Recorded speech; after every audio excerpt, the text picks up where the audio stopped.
At the beginning, we see our main protagonist, whose name is Yagiri, currently on a school trip riding the coach, but he has fallen asleep. While sleeping, Yagiri is in a dream about his past, where we see a younger version of himself, walking in a corridor of a secret underground facility, where he was raised as a smelly lab rat. Just like the bitch from Stranger Things, we see bullets flying in all directions, but my bro is like Neo from the Matrix, and doesn't give a single shit about these bullets. And he starts calling out to his foster caretaker, who he calls his mother. She is known as Miss Asaka, and Yagiri is super mad right now, as someone has taken his mother hostage while pointing a gun. At this moment, his mom gets worried and tells Yagiri to stay back, while saying she's sorry to the boy. At this moment, the person with the gun starts to make fun of the 11-looking Stranger Things nerd, and tells him he's nothing but a worthless little orphan, who has nothing left now. And just before the thug pulls the trigger, suddenly Yagiri looks at the culprit's disgusting ugly face, and uses a special instant death ability, which eliminated the thug's life without Yagiri even touching him at all. This shocks his mother Miss Asaka, and just then the anime switches scenes back to the bus journey.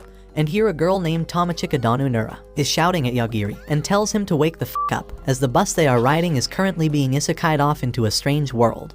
But Yagiri still fails to wake up. Moments after, Yagiri finally awakens, and asks Tomochika what the hell happened while he was asleep. And she yells in his face again and asks Yagiri how he was just sleeping through one of the most tragic events in human history. And right then, Yagiri realizes that he's in a different universe, as some crazy dragon type thing is currently attacking their school bus, and many of the students have already been eliminated by the mythical creature. And Tomochika tells him that the wyvern or dragon thing is ridiculously powerful, and ever since they reincarnated it has been taking out students one by one. After that, Yagiri finds whatever he can to scare the creature away, so he picks up a random microphone and dashes it at the creature. But obviously it didn't do jack shit to the wyvern, and it only made the dragon get extremely mad at Yagiri and was about to end their whole isekai careers in seconds, as it charges up a fireball in its mouth, all while Tomochika hugs onto Yagiri for dear life, squeezing her melons against his body. But just as it was going to blast them like Daenerys Stormborn, Yagiri simply looks at the dumb dragon right in the eye, and within a second, the giant overpowered creature drops to the floor, and has been eradicated from its own world by this scrawny Stranger Things kid from Japan.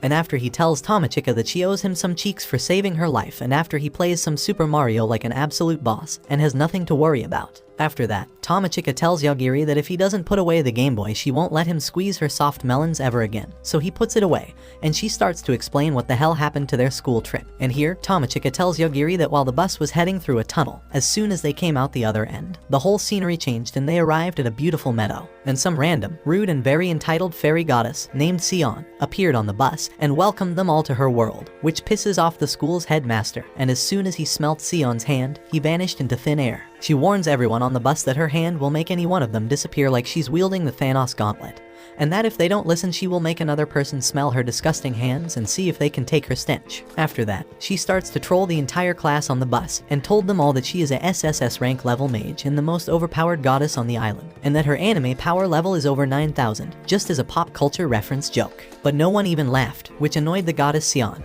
and she told them it would be wise for them to laugh at her jokes from now on. Otherwise, they won't last very long in this world. After, she calls them all a bunch of disgusting muggles that possess no kind of magical power, and that after being isekai'd, it is forbidden to be in her world without having magic, as the whole point of this strange world is to level up and to test each student, and to take on the strongest creatures with their magic, to see who will become worthy of being her successor. And just then, she made everyone on the bus glow up, along with a holographic stats screen. And here, just tells them that the games will begin shortly, as their first test is to defeat the mighty godly dragon, which nobody is able to ever defeat before. But Tomochika complains to the goddess, saying that she doesn't even have a stats screen and she also isn't glowing like the rest of the students. Tomochika notices how a few others are also not glowing, like the bratty popular girl, Shinazaki, a boy called Kuryu, and of course, Yagiri, who was fast asleep during the whole isekai event, and our MC has no f***ing clue he has been taken to a completely new world. One of the girls tells the entire class that the dragon is approaching shortly, and the dragon seems to be over level 100, making it 100 times more powerful than any of these students, so they get scared and ask the goddess to reincarnate them back to Japan. However, the annoying school jock of the class, named Yazaki, who thinks he's the Justin Timberlake of Japan, steps up to the class and tells them they have no choice but to eliminate the dragon and complete their first test to becoming a first-class mage, which is all he wants to do, especially as Yazaki has been gifted with the general class giving him powerful strength and abilities even at level 1. After his speech, all the gifted individuals step off the bus to wait for the dragon encounter, and ultimately slay the beast to complete the first isekai test. However, the General Yazaki tells the 4 weirdo muggles who have not been blessed with any magic to stay on the bus, as they can't help defeat anything in this world. And he blocks off the door to the bus, and all the other students who are gifted make their way to the forest and wait for the overpowered dragon to arrive. At this moment, the dragon appears, but as we know, Yagiri uses his insanely unfair cheat skill, which lets him basically one-punch man anything using only his eyes, making him more OP than Saitama himself. After seeing the beast fall to the ground like a wiki-rank peasant, Tamachika asks Yagiri if it was him who killed the dragon like that, without even touching it. But he denies this, and said that he had nothing to do with it, and tells Tamachika that he doesn't even have any magical power, as he's a lonely loser nerd. So how could a guy like him defeat a dragon boss? And just then, she remembers how Yagiri is the most worthless student who just sleeps all day, so what he is saying must be true. When the 2 of them step off the bus, they notice something flying in the air above, and it turns out to be their classmates, who came back to see if the dragon had eliminated the students with no magic. But to their surprise, the dragon was dead already, and they spot the bratty and annoying Tamachika and the sleepy-head Yagiri down below. After they land on the ground, and they tell Yagiri and Tamachika about their cool magical isekai skills, and each of these boys has a specific role to play. The chubby fatso, named Damon, is a healer. Higashida is a powerful fire-blazing hero, and Yoshiaki is a necromancer. Damon is mad that Tamachika is alive as he can't troll her and turn her into a zombie. Using his healing magic and combined with the necromancer, he could have raised her back from the dead. But here the hero guy explains how he only came back to use the necromancer ability on Tamachika, to clap her cheeks out after raising her from the dead, as she would never let him touch her in class or go near him, so maybe her zombie version would let him. But here Tamachika tells the hero to f*** off, calling him the ugliest person in the class. So he displays how strong he is compared to her, showing off his insane fireball ability, and threatens Tamachika, requesting to let him smell her feet, otherwise he will eliminate both of them. But right then, Yagiri tells the dumb hero boy that he's actually weaker than he thinks, and points his scrubby chubby finger at him, and tells him to drop dead. They all start bursting out laughing, and think Yagiri is just trying to troll them. But a few seconds later, the fireball hero guy falls down instantly, and has been eliminated by Yagiri, without him even touching him, shocking the 2 other dweebs, as they witness their friend perish into nothing.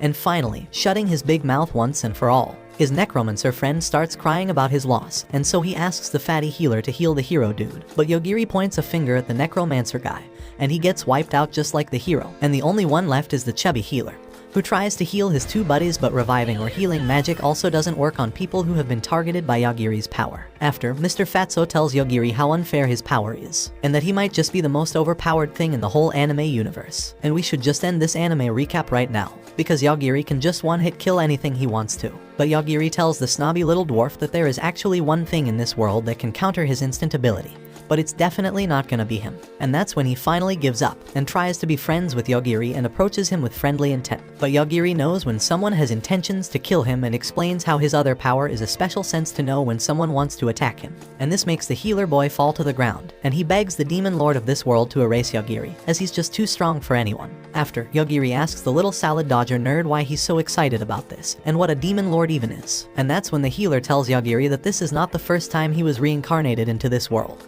And he explains how not long ago, he and his 2 other friends were summoned here to the kingdom of a man to defeat the demon king, but they failed, so that's why they are sent back here again.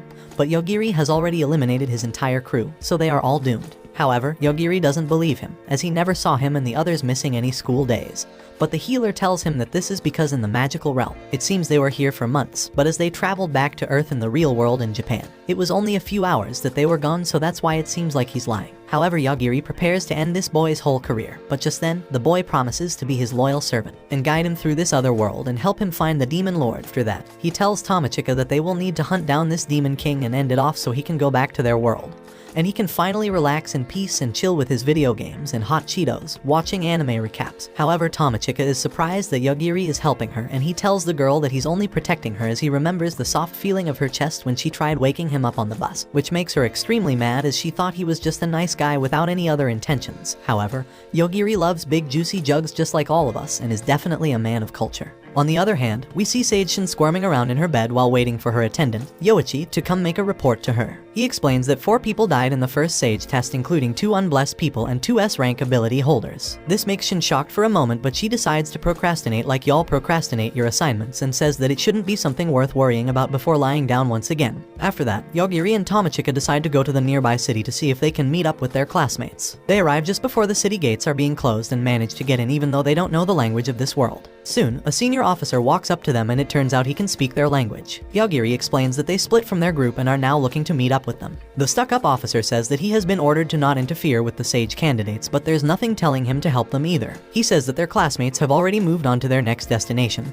and that's all he is willing to offer them. But then he looks at Tomochika and says that only she can stay at his place for the night if she wants to. But Tomochika instantly grabs Yagiri's hand and runs away from there saying no thanks. Yagiri asks her about what's up with her and she says that she was worried he would send him to the underworld because of his rude behavior. Yagiri tells her to stop acting as if he is some kind of homicidal maniac, but she says that she is surprised that he doesn't know that he's exactly just that. With that, they start looking around at the structures and people of this fantasy world until they encounter a cute cat girl named Mayuryu, who offers to help them for free. They ask her why she is doing that and she explains that her goal is to date a Sage candidate, and that's why she is trying to become friends with as many male candidates from the Sage exam as she can. She says that she heard that they are prone to simping for cat girls like her and are usually really powerful and rich as well, so she is banking on her race and cute face. They decide to go along with her as she shows them around, and Tomochika ends up buying a bunch of clothes as well. But by nightfall, it ends up just as Yagiri expected it to, as they find out that the cat girl is actually part of a gang of bandits who surround them and plan to sell them off as stress relief slaves. After confirming that they are up to no good, Yagiri begins the slaughter by telling everyone behind him to die and then starts picking the ones in front of him one by one by testing his ability on them. He tests out if he can make certain body parts of them to die only instead of putting them down totally,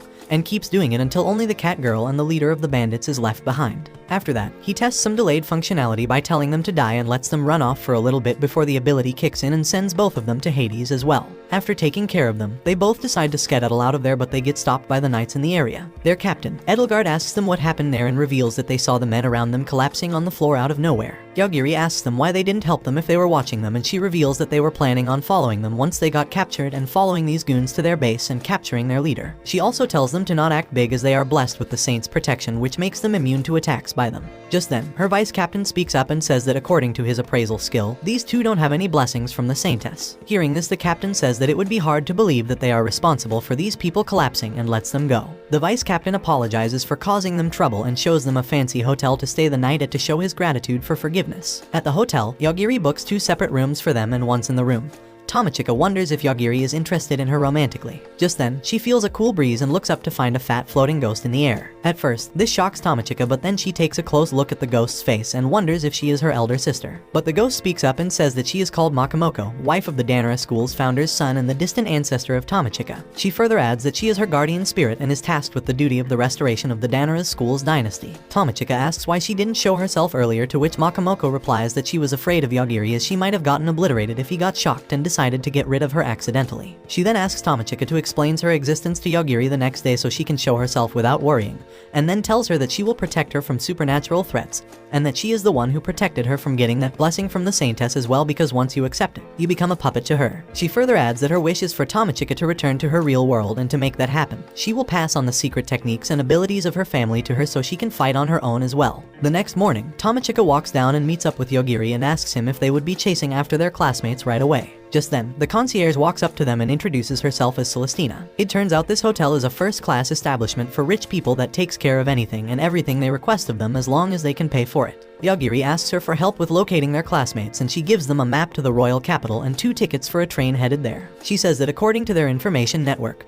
their classmates are making their way to the capital through the forest while slaying local monsters to grind some levels. Yagiri also gives her all of their gold and valuables to invest in some form of high-yielding accounts, and she prepares some items including a charger for Yagiri's Switch and translations to help them on their journey as well. After that, they board the train and head to the capital, and on their way, Tomochika also tells Yagiri about Makamoko and they chill out. Tomochika eventually ends up sitting beside Yagiri while cranking his charger while wondering about their classmates when Yagiri suddenly grabs her and ducks down as a powerful slash attack cuts their roof over their head in one go. The train conductor tells everyone to calm down and to make their way to safety as they spot a robotic alien called Aggressor who is invading their world, fighting a sage named Santaru. Their battle looks something out of this world with each of them throwing mountain leveling attacks at each other. Tomochika asks Yagiri if he's going to put them both down as they came in his way, but he says that that's not a reason to kill someone. He says that he has to set up a clear standard so he doesn't end up killing innocent people for small things like annoying him and such as that's unfair. Soon, the sage and the Aggressor's battle take them near Yagiri, and the sage, being the stuck-up piece of ass that he is, kills a lot of train passengers behind them, saying that they are just collateral damage to their fight, and that Yagiri and Tomochika should be bowing their head down in front of his mighty sage ass. This annoys Yagiri enough to turn the sage's life switch off, and seeing this makes the Aggressor really afraid of him. He completely surrenders in front of the Opus Protagonist and offers to help him in any way he can. Yagiri asks him about ways to return to his original world, and the robot says that he only knows how to go back to his own world and can't take him there because he's too dangerous for one, and secondly, he hasn't brought his real body here, so he can't really take objects out of this world with him anyways. Besides that, he tells Yagiri that if he has enough mana and the right coordinates, then he can certainly go back to his real world. Yagiri says it's alright and tells him to guide him once he has the mana and coordinates, and the robot happily agrees. To make the most out of it, Makamoko also asks for a shape-changing gear weapon from the robot to help Tomochika with her fights. On the other hand, we see the knights in the city taking one of the goons who lost his eyesight after Yagiri killed them to an immortal vampire sage named Lane. She tries to heal the eye by reconstructing it from scratch, but it still doesn't restore its functionality. She also tries turning the goon into her underling by biting his neck, but that still doesn't work. But then someone breaks into their room, and it turns out to be a hero who is supposed to be fighting monsters and aggressors. The hero, Ein, says that he must put an end to the tyranny of the sages and uses his special attack called a plane and 2 towers to blow the whole place up, but it doesn't do any damage to the vampire sage, as she says that if it were to be so easy to end her life, things would have been so much better. She then says that she's too bored to deal with him and simply kicks him out of her tower without killing him. After that, she tells the knights to follow Yagiri and find where he is, and then heads off to meet Sage Shin and talks to her about this instant death ability guy. Shin says that she would prefer if Lion didn't interfere with the sage candidacy tests, but if she takes care of the calamity called darkness for her, then she will allow it. Lion agrees and tells the captain of her underling army called the Immortal Corps, Masayuki, to go to the city of Hanabusa as she might need them there. Meanwhile, we see Yagiri and Tomochiki making their way to the nearest city from their train wreck, which happens to be Hanabusa as well. It turns out to be a pretty modern city with tall skyscrapers and constructions resembling modern-day Japan. While walking through, Makamoko notes that instead of being protected by physical walls, the city is surrounded by a protective barrier that keeps monsters out. They soon reach the first-class hotel that Celestina recommended to them, and after walking inside, coincidentally meets up with one of their classmates named Yuuki, who's now wearing some fantasy clothes. Tomochika asks him what he was doing there, as the others should still be in the forest working on their levels, but he says that he moves separately from them as he has a far superior and more efficient way of leveling up. He then introduces his harem of bodyguards consisting of 5 women whom he chose from his sea of girlfriends. Yagiri wonders what he was up to, and Tomochika explains that he has always been popular among girls due to his good looks, but there seems to be something more at play here. Just then, Yuuki turns to her and asks her if she would like to be his mistress, making her so dry, the Sahara Desert becomes jealous of her. She asks him what makes him so confident, and he explains that he has been blessed with one of the strongest classes in this world known as Dominator, which allows him to turn weak opponents into his servants. It turns out, when Yuuki and the other classmates were together grinding in the forest, everyone tried to avoid him due to his class. But then Haruto approached him and revealed that he is a consultant class. He tells him about the hidden details of his Dominator skill and suggests a plan that he found out after watching the Shield Hero anime. He tells him to buy up weak-leveled servants and then make them fight on his behalf to gain experience for leveling up. This pyramid scheme of a leveling idea resonated with him and his desire to have a harem of his own, and it led to this situation. After hearing him out, Tomochika rejects him and says that she would stay with Yagiri, and they both walk away. Meanwhile, we see the vampire sage, Lion, engage in a battle with the aggressor called the Darkness. Yagiri decides to get some rest and ends up sleeping in for 3 days straight while Tomochika waits for him in her room for all this time. While doing that, Makamoko tells her about someone keeping an eye over her with hostile intent, and she decides to wake Yagiri up and tells him to come to her room. Yagiri walks out and uses his hostility detection haki and then no-shots Yuuki's weakest bodyguard, Erika, with his instant death ability. After that, he walks into Tomochika's room and tells the hotel's reception that a woman collapsed in the hallway on his floor. At the same time, we also see Lion's Immortal Corps rampaging across the city's street, riding over civilians and turning them into zombies, making them part of her army. Meanwhile, Yuuki notices that Erika's signal has vanished, and he wonders what happened to her and sends 2 of his bodyguards to secure Tomochika while clearing a 150 floors deep dungeon by turning defeated monsters into his servants. On the other hand, Yagiri and Tomochika decide to get out of the hotel to avoid any fighting with Yuuki,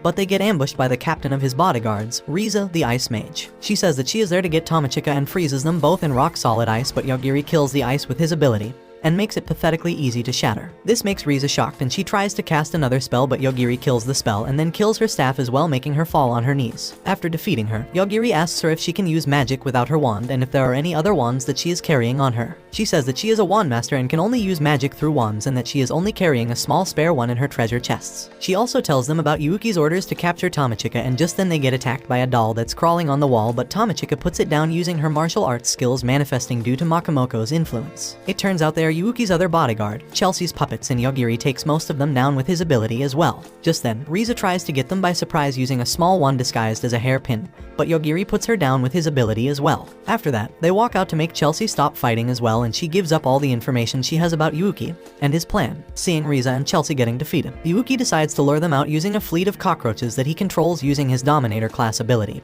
and makes them attack the couple, but Yogiri uses his Wi-Fi observation haki to locate him and puts him down in the dungeon. On the other hand, we see Yuuki's remaining bodyguards, Euphemia and Stephanie, wondering what they should do as they are now free from his contract. Stephanie decides to stay by his side and cry for a while Euphemia makes her way out of the dungeon and wonders why the entrance has so much light coming in. After walking out, she finds herself in a desert and then turns around to see the darkness engulfing the city and leaving only sand in its trail. She also finds Lion flying in the sky as she says that her attacks don't work on the formless darkness, and that there is nothing that she can do now to stop it. She flies down and casts a charm spell on her and turns her into her servant and makes her tell her everything she knows. Meanwhile, Yogiri and Tomochika make their way out of the hotel and wonder what was happening outside as everyone around them has turned into a zombie and someone is shouting on the speaker that the zombie party is about to begin. They both decide to escape the city while Lion tells Euphemia that she wants to know if Yogiri can kill her with his ability or not. At the same time, we see the captain of the Immortal Corps talking to the mayor of the city named Ryuta, who turns out to be Lion's servant as well. Masayuki asks Ryuta to hand over the city's key as it is an order from the Sage Lion, and then uses the public speakers to tell the living people of the city that he is looking for these two people, showing Yogiri and Tomochika's pictures on all the screens in the city. He tells them that if they want to live and not turn into zombies, then they should get their ass moving, as he has also sealed the town with the barrier using the key. This makes Ryuta really mad as he has worked his butt off to make this city prosper,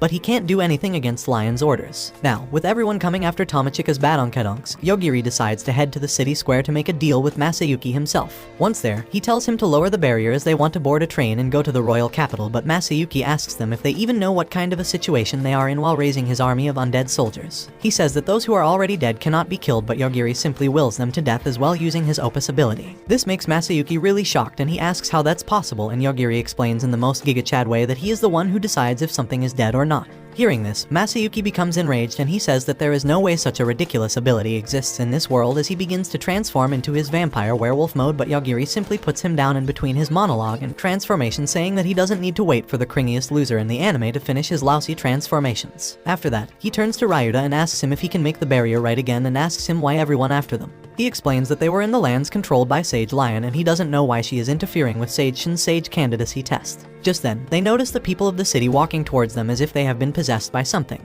Makamoko says that it looks like they are being controlled using some sort of spiritual link, and Ryuta says that if that's the case, he should be able to protect them using the city's barrier, but to his horror, the barrier doesn't work and it looks like Lion is interfering with it herself. With this, the civilians start attacking Yogiri and start falling down around him like dead moths as his ability automatically sends them to the underworld. Yogiri notices how seeing them die is pretty tough for the mayor and tells him to get close to him unless he wants to get hurt by them. He says that it feels like someone is trying to test the extent of his abilities and how something similar has happened to him in the past. At the same time, we see Lion looking over the city from afar alongside her newly acquired servant as the darkness gets closer to where Yogiri is. She creates a copy of herself without Yogiri's memories and tells her to go up in the sky and multiply and then to attack the city if they see something unusual happening, like the darkness attacking or suddenly vanishing. She says that as these copies have no memory of Yogiri, their attacks should not generate any kind of hostility towards him, and even if he finds them using his observation haki like he found Yuuki, he should not be able to hurt her real body as it is different from the clones. On the other hand, we see Yogiri and the others noticing the darkness getting close to them and turning everything it touches into sand. Everyone wonders how to deal with it, but Yogiri says that he will simply make it die using his ability and make the darkness vanish into thin air. But suddenly, red meteorite-like attacks start raining down from the sky and destroying the city. Tomochika uses her sharp eyesight and says that they look like a red-haired lady wearing a red dress, and Ryuta confirms that it is Sage Lion, and wonders why she is doing this and loses all respect for her. They wonder how to deal with this attack now, as Yagiri says that they are too fast for him to see to use his ability, and they also don't have any hostility that he can trace. Just if they could get her to aim at him directly, he would be able to attack her back with his ability, and Ryota suggests that they head to the open park area, which is most likely going to be attacked next according to the data he has been analyzing thanks to his bird's eye view skill that he got from being a mayor. He then teleports them to the park using his authority as the mayor of the city and vanishes away moments before Lion's copy attacks them. Tomochika manages to spot it just in time for Yagiri to locate her and put her down using his ability. Tomochika also defends them against the blast using Makamoko's powers and the shape-shifting material they got from the giant robot aggressor. On the other hand, we see Lion talking to Euphemia as she reveals that all of her puppets were defeated using Yagiri's ability. She says that now she just needed to create puppets with different memories so he can't target them all at once, but to her surprise, her real body gets killed in her home, which leads to her total demise. But before falling down, she feels relieved as it will be her way of getting a new life using one of her experimental bodies that she created biologically without any memories of her. Just then, we see a young pink-haired girl waking up in a coffin somewhere in a mansion as it picks up a projection stone that has the last message of Lion recorded in it. The message tells her who she is and how she wants her to live her own life and how she doesn't have any of her memories to prevent getting affected by Yagiri's ability. Back in the town, we see Yagiri and Tomochika returning to Ryuta as they reveal that they defeated the sage and ask him if it bothers him at all. Ryuta says that he has no respect for someone who harmed his precious civilians and gives them a military-grade car to travel to the royal capital. In the car, Tomochika asks Yagiri if he shouldn't be the one driving, but he says that he always ends up crashing the car while playing racing games, which makes Tomochika take up the steering herself. Makamoko says that she should be able to drive and operate all sorts of vehicles and weapons thanks to her innate talent as the heir to the Danara school, which makes no sense to her, but she simply goes along with it. While all of this is happening, we get to see a small glimpse of what the other sage candidates are up to in the forest. The samurai class candidate named Ryako finishes her monster slaying for the day and heads back to her camp, where she finds the American ninja class student, Carol, holding her phone in her hands. She asks her what she was doing in her camp with her phone, and she explains that she found it lost in the woods and was here to return it. She also reveals that she took the liberty of going through her applications to see what they were using to track Yagiri. It turns out they are both government spies from Japan and America respectively who joined Yagiri's class to keep an eye on him. The Americans have been using a satellite to keep an eye over him in the real world, but it has no use in this world. That's why Carol was looking at what the Japanese use, as they are the ones with the physical custody of him. Ryako opens up her application, and to her horror an alert shows up saying that the first door of Alpha Omega is opening up. On the other side of the map, we see Tomochika driving like a panicked duck as she makes life-saving turns around the crazy mountain path to reach the capital. She eventually comes across a giant boulder in their way and decides to stop while looking at Yagiri, who is somehow sound asleep even with all of her screaming and this crazy ride. Just then, we get to see what Yagiri is dreaming about as we dive into a flashback from his childhood, when this office lady first met him and gave him his name, Yagiri, and taught him how to shake hands with other people. This lady is called Asaka Takatu and sees her signing an agreement form while giving an interview for a special job. The agreement says that she won't complain even if she dies during the course of her term. At first, she decides to walk away instead of signing her soul to the devil, but the interviewer, Yukio, manages to convince her by telling her that she would get retirement benefits if she agrees to it. After signing the agreement, she asks if they are some kind of super secret evil organization or something, but the scientists say that they are a respectable association who conduct special human experiments for the betterment of their society. He then tells her that her job is to babysit a monster. She asks him what it was like, but Yukio says that he has never seen it himself and all he knows is that it can kill anyone just by thinking. Its code name is Alpha Omega, and they reckon that by providing modern education and basic humanity to it, they might be able to prevent it from exterminating all life forms from the face of the planet. He tells her that she has her teacher's license, so she is just the right person for this. He then takes her to an underground chamber and tells her that he can't go beyond this line and that everything she might want to know about regarding this job is written in this manual before skedaddling out of there. After getting everything she needs, she walks into the chamber and opens up the massive vault gate with her card key and finds out that she is in some kind of artificially created facility with a natural-looking sky and a background scenery as well. She looks at the manual to find the house where this monster is supposed to be living, and after going inside, she only finds a young kid sitting in the living room. This makes her really angry, and she says that it's ridiculous to lock a kid in a place like this. She takes him out and tells him to play with the tadpoles or something, but the kid notices a shadow demon behind her and kills it using his powers. He tells her that these things sometimes come there to attack him, but they are nothing to worry about. Besides that, it's about to get dark, so if it's alright with her, he would like to play tomorrow instead of right now. Hearing all this calms Asaka down, and she shakes his hand and introduces herself by name. She asks for his name and he says that they call him Alpha Omega here, and before he came there, they used to call him Lord Akakashi. Just then, they both hear their tummies rumbling and decide to go inside and get something to eat. Asaka realizes that she will have to do the cooking as well, but being as good of a chef as an idiot sandwich, she ends up making some instant ramen while the kid takes a bath. During their meal, she asks him for the name that his mom used to call him by, but he doesn't know what that is, so she she ends up naming him herself and gives him the name Yagiri Takatu, which makes him really happy. She then teaches him how to introduce himself by shaking hands and saying nice to meet you. Just then, we see Yagiri getting woken up by Tomochika, who tells him that they have run into a dead end. They both decide to take some other route and back up, but the car runs into a small dragon on their way back. They both get out of the car and Yagiri takes care of the monster before a fleet of dragons come out of nowhere and start flying towards them as well. Yagiri no-shots them all as well, and after that, they get to meet a golden lightning dragon who says that they pass and starts flying away, but Yagiri stops it and tells it to come back and to tell them what it meant by that, or else he will do some pest control on it as well. The dragon comes back and transforms into a little kid and explains that she was testing them to see if they were worthy of seeking the Swordmaster. They ask her who this Swordmaster was, which makes her surprised as she thinks that they were there to take the Swordmaster's test. They tell her that they were just on their way to the royal capital and got lost,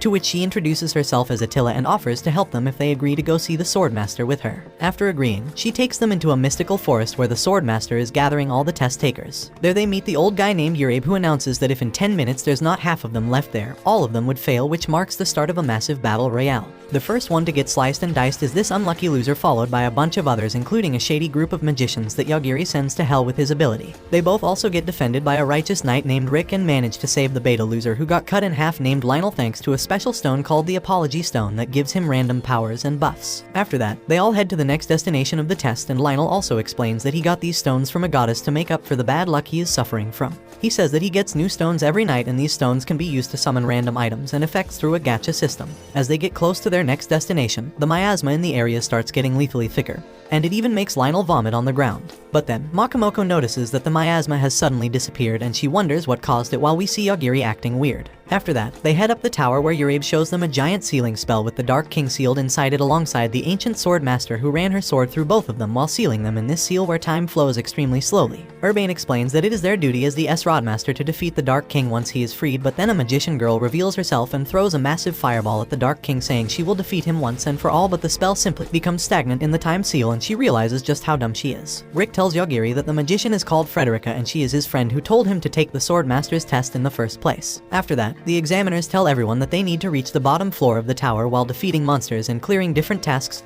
to earn points. They need to earn 100 points within the next 24 hours and make it to the bottom of the tower as well to clear the test. Meanwhile, Tomochika looks down at the Dark King and asks Yagiri if he can kill him as well or not, and Yagiri tells her something which makes her really shocked. After hearing him out, they both decide to hurry down the tower and join up with Rick and Lionel and make their way down. Thanks to everyone ahead of them, they get to walk through without worrying about a lot of monsters and traps, but Lionel still manages to get himself killed from an arrow trap. His apology stones help him through it all as usual, and they even run into one of the Knights of the Divine King named Teresa, who is supposed to be Urabe's subordinate, but she has turned rogue after killing one too many people during the test, and is now on a killing spree. Rick struggles against her for a bit, and it looks like they are going to show us an epic battle, but Yagiri puts a stop to all of this using his ability, and tells everyone to hurry on. After that, they reach the 98th floor, which turns out to be a safe zone with lots of rooms for the participants to rest in as well. They all decide to go their own ways from here. Rick decides to walk forward.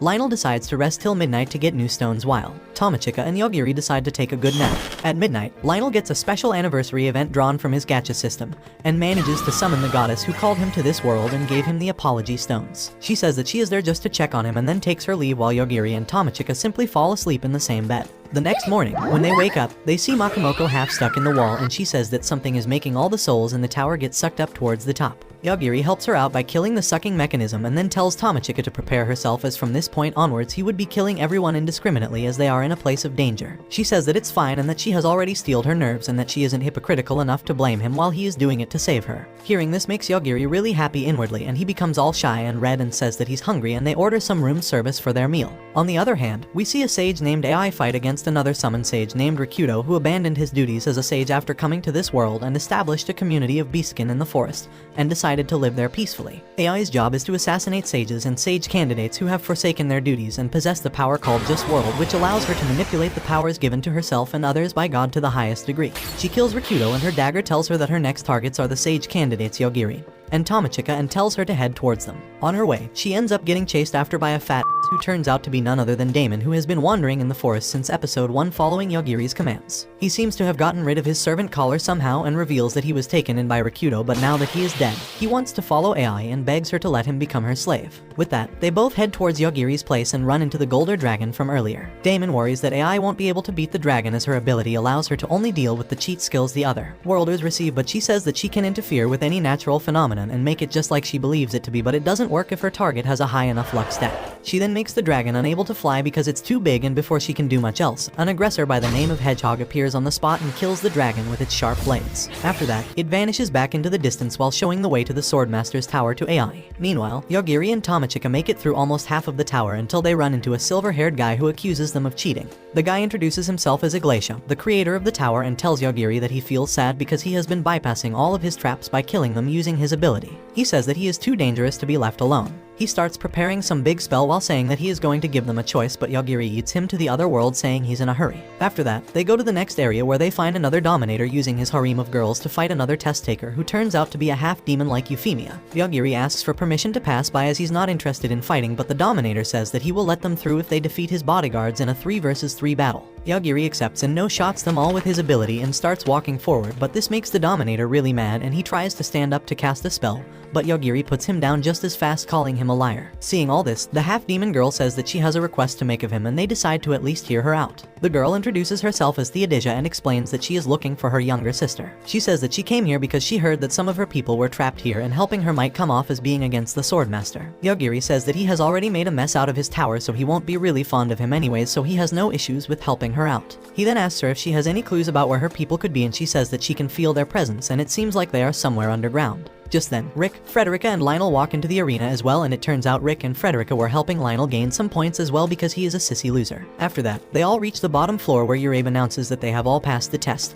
and have now become the Knights of the Divine King. Just then, the tower's maintainers walk in and tell them that the first barrier around the Dark King has been undone, and for some reason the tower isn't working anymore. This shocks Urabe and he wonders what happened, but then someone suddenly destroys the whole tower above them with a blast and reveals himself to be a high-class demon who is accompanied by another of his kind. Their goal seems to be the resurrection of the Dark King, and they prepare to fight Urabe and his knights. The demon seems to possess the power to turn off the humans around him, while the other one seems to be too proficient in magic as he blocks Frederica's fire magic with his bare hands, and then turns her staff alongside her arm into a biscuit and gives her a taste, saying she's pretty sweet. Frederica wonders if she will now become a red-haired emperor of the sea, but quickly remembers that she is just a side character for this minor arc. Seeing all this, Lionel decides to use the remaining limited edition gacha roll and uses all of his apology stones to summon some sort of miracle that would help them deal with the demons, but it ends up summoning the goddess from earlier, much to his horror. He asks her if she would vanish again, but she says that this time she will grant his wish of taking care of everything, and then walks up to the demons, and to everyone's surprise, they both bow down in front of her and reveal that she is actually the wife of the Dark King. She has been summoning and manipulating heroes to release her husband from the seal, but always failed due to the Swordmaster. But thanks to this unlucky piece of garbage named Lionel, she managed to get rid of the barriers this time. Lionel asks her if she was lying about taking care of everything and granting his wish, and she says that she didn't lie and that she will take care of them all by destroying all of humanity, thus leaving nothing to worry about. Meanwhile, Yagiri, Tomochika, and Theodisia decide to go underground to find her people, and thanks to Yagiri's powers manage to kill the time-space barrier that is hiding the bottom floor. Tomochika also notices some high-speed robots zoom past them with some blades, but they decide to ignore it and focus on the underground room in front of them. Once inside, they find the room to be full of fluid chambers, with Theodisia's people being used as guinea pigs for horrible experiments and to use their magic to support the barrier around the Dark King.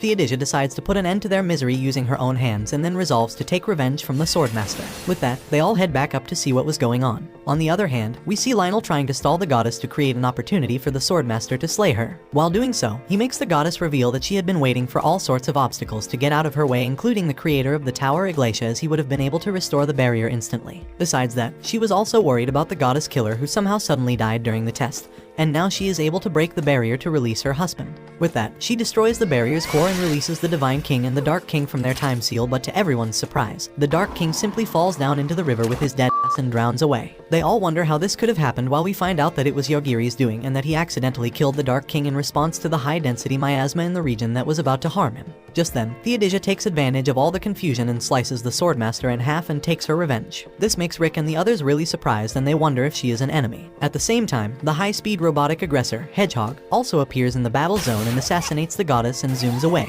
The two demons who started all this heal her back to full health and rally their forces to attack humans to take revenge for killing their king, but Yagiri simply no-shots them all with his ability and tells them that he doesn't want any drama. The whole thing makes the goddess lose her mind and she starts firing random abilities in all directions. Tomochika asks Yagiri if he is going to do anything about her, but he says that the goddess didn't do anything to him, so he has no reason to fight her. On the other hand, we see AI dragging Damon's towards the tower as she dodges all the random attacks using her absurd ability. Once she arrives there, she uses her appraisal skill to tell Rick that he can put the goddess down using his holy sword, which he does, and then turns towards Yagiri and Tamachika to see what they were all about. Before fighting them, she uses her eye on Yagiri to check his stats, but it shows her the end of everything in him, and this makes her sweat her soul out as she decides to yeet her ass out of there before handing Damon over to Yagiri. Yagiri wonders what she was all about, but then turns to Damon and asks him how he managed to get out of his collar. He says that he never said that its effect was permanent, apologies for deceiving them. After that, Rick talks to them about Theodosia and what she did, and Yagiri tells him to see what they found in the basement, and if he still decides to fight them, then he will help Theodosia. Rick asks him what he can do with his tiny stick, but the Divine King stops him and tells him that it was actually Yagiri who put down the Dark King and all the demons around them, which makes Rick really surprised as he apologizes for his rude behavior. After that, they all decide to part ways. Rick, Frederica, Lionel, and the Divine King go to the royal capital, while Yagiri and Tamachika decide to go there on their own as well. Theodosia reveals the name of her younger sister, who turns out to be Euphemia,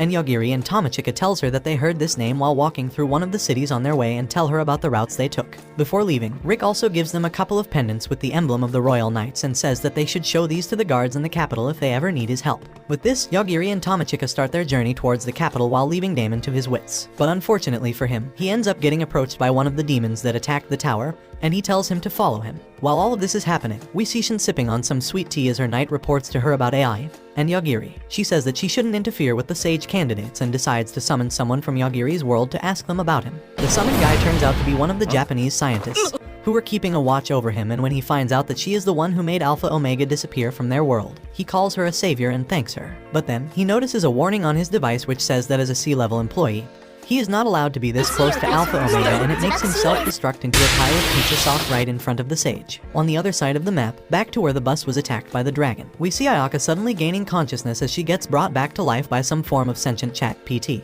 The AI tells her that she needs to acquire a huge amount of nutritions to initiate her recovery, or else she would end up dead in 30 minutes. Ayaka decides to munch on some delicious rotten dragon ass, and let's talk more about that in the comments. Meanwhile, Yagiri and Tamachika arrive at the royal capital and get stopped by the royal knights, who tell them to get out of their car and to show them their IDs. They explain that they got the car from the mayor of Hanabusa City and that they are sage candidates who are there for a trial. The guard checks them out using an appraisal tool, but Yagiri shows them the pendants that Rick gave them, and it makes all of them get on their knees. They explain that it is the mark of the royal family and gives them the pass to enter the city. Just then, the youngest prince, David, arrives on the scene and demands that they show them their swords as the Knights of the Divine King, and Tamachika ends up accepting his challenge to a duel when they fail to show him any swords. In the duel, she showcases the martial arts of her family and ends up freeing David's future generations from the pain of getting born. Getting hit in his precious eggs turns David into a gentleman as he offers to give them a tour of the city and explains how the city walls were created thousands of years ago by the great sage, Iglesia, the same guy who created that tower. He also tells them that the royal capital is built upon an underground barrier that seals a Dark Lord, much like the Tower of the Swordmaster, which surprises Yagiri and Tamachika as they didn't expect there to be more than one Dark Lord. After that, Yagiri asks Tamachika if they will forgive their classmates or should they take revenge from them, and Tamachika decides to first meet them and see what kind of attitude they take up with them. With that, they join their classmates at the royal palace as they all meet the king. The three perverts from the class, known now as the three pervy beta lords, decide to exert their dominance by revealing that one of them has the ability to stop time as he approaches the king and acts rudely towards him, but the king cuts of his fingers and reveals that their powers get significantly weak if they try to fight anyone related to the royal family, and that they have been granted the protection of the sages. After that, he sits back down on his throne and says that to become sages, they must accomplish a great achievement in 1 month or else they will all fail. After that, the king walks away and Tamachika and Yagiri make their presence known officially. They all talk it out and eventually Yagiri and Tamachika agree to join them without any violence. They make up a cover story that Yagiri got the skill to kill insects instantly and Tamachika got the skill to create special armor that only works on herself, and thanks to these skills they manage to escape from the dragon. The class captain says that he still believes they did the right thing by leaving them behind as bait, as the survival of many was his priority. With all of that out of the way, they all start wondering about ways to pass the sage exam and eventually end up getting help from the royal family that suggests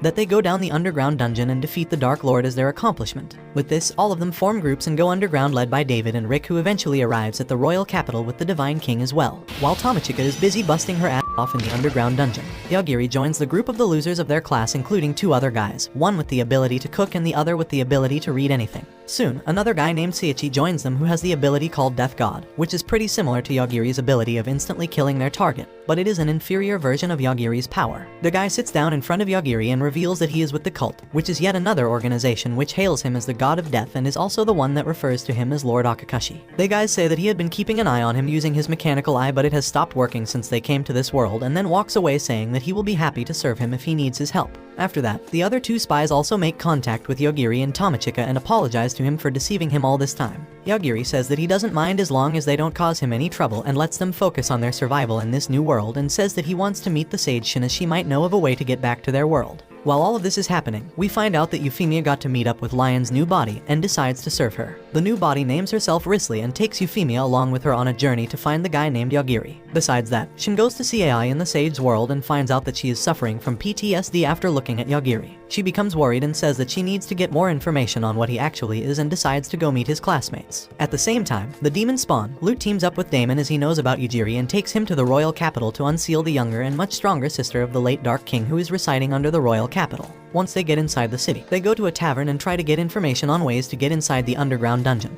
But then they see the three pervy idiots there and Damon says that he has to avoid getting found out by them or it will be troublesome for him. Just then, Ayaka suddenly flies into the tavern and starts beating one of the idiots until he's turned into tomato sauce. She tells the other two to go back and tell everyone that she will not forgive them and that she would take her revenge in front of them for leaving her behind as bait. Seeing all this makes Damon really worried as well, but then Shin appears in front of them and she asks Damon about Yujiri. He says that he doesn't know much about him but gets the information about the entrance to the underground dungeon from her. Shin says that it will be fun to watch what they do and then walks back to her sage world. There, at night, while talking to her servant, she gets an unexpected guest who turns out to be Haruto, the analyst from the Sage candidates. He tells Shin that he found his way to her room using his problem-solving skills and then requests her to extend the deadline on their exam. Shin says that she will consider it in exchange for him taking care of Yujiri, to which he smiles and agrees. After this, Haruto goes back and hires an assassin with the Sage and Spirit's powers and tells him to kill Yagiri. On the other hand, the other Sage candidates become worried for their life as they fear Ayaka coming after them. One of them, named Riona, who has the ability to enhance her strength, finds Ayaka and tries to snipe her down with high-speed rocks, but Ayaka tanks it like the Giga Chad she is and goes on to fight with her. She single-handedly destroys her ass and soul, but Riona says that she isn't at her full power because of that stupid king's suppressing quirk that's active throughout the royal capital. Hearing this, Ayaka lets Riona go and heal herself and flies away to burn the king's royal ass to ashes. After taking care of him, she returns to fight Riona at full power and proceeds to utterly destroy her once again.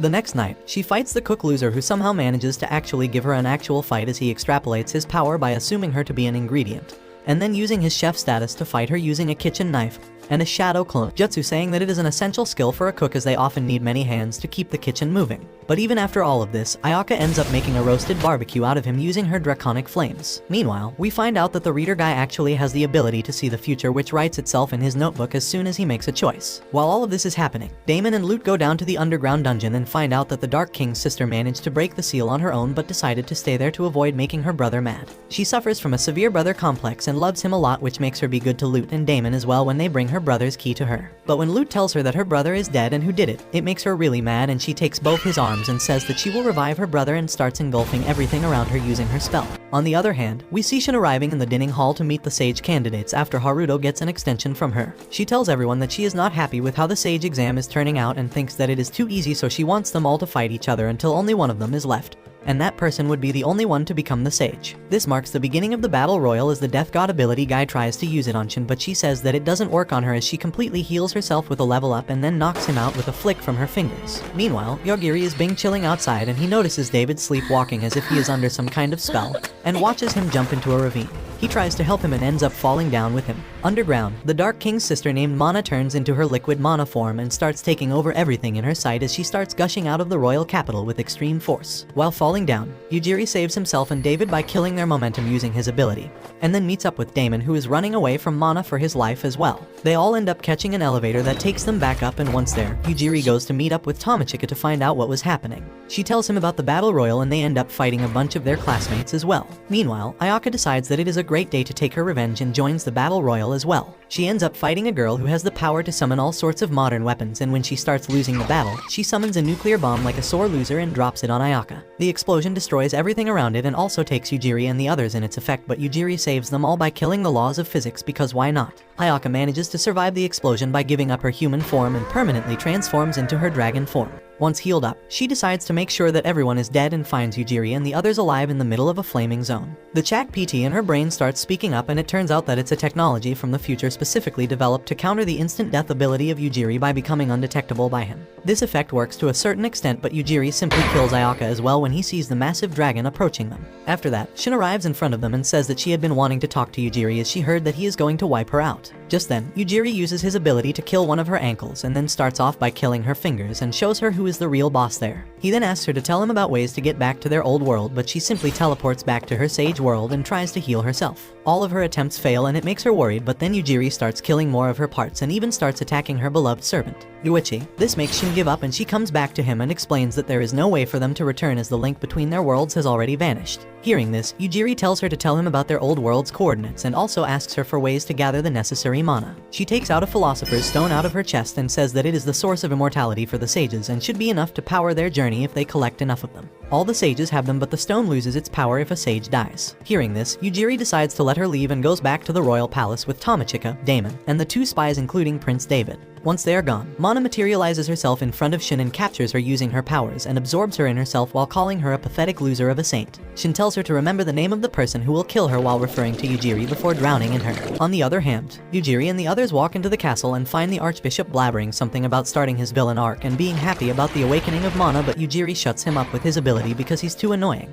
Just then, Mana materializes herself in front of them and says that she will destroy them as well, but Yujiri shuts her up as well and ends the final boss fight in a second. With the kingdom now saved, David flies out of the castle on a ship with the spies, while Yujiri follows behind by clinging to Tomochika, who glides down like a sexy Batwoman. Once out, they notice that Damon has escaped yet again and Yujiri says that it's fine as he didn't like his face to be around anyways. After that, he says that he will now go look for the other Philosopher's Stone so he and Tomochika can return to their world and says that he would split up from the rest of them. The spies agree to walk their own ways as well and decide to go along with David. At the same time, a couple of aggressors fly down into the capital to see Mana's destruction and find a hurt Haruto in the mess. They decide to take him with them and fly away. While all of this happened in the royal capital, we get to see a little bit of Theodosia, who ended up meeting again with her sister while saving some of her people from slave traders. There she joins her and Risley and starts heading towards the royal capital because the little pink-haired girl wants to meet Yujiri. They arrive just in time to see Yujiri and Tomochika deciding to go out and look for the other Philosopher's Stones. Seeing them, Risley jumps out and hugs Yujiri and says that she wants him to marry her while offering him her Philosopher's Stone. Yujiri wonders what all this was about and Theodosia fills him in on how Risley is obsessed with him because she learned about him from her old self after waking up.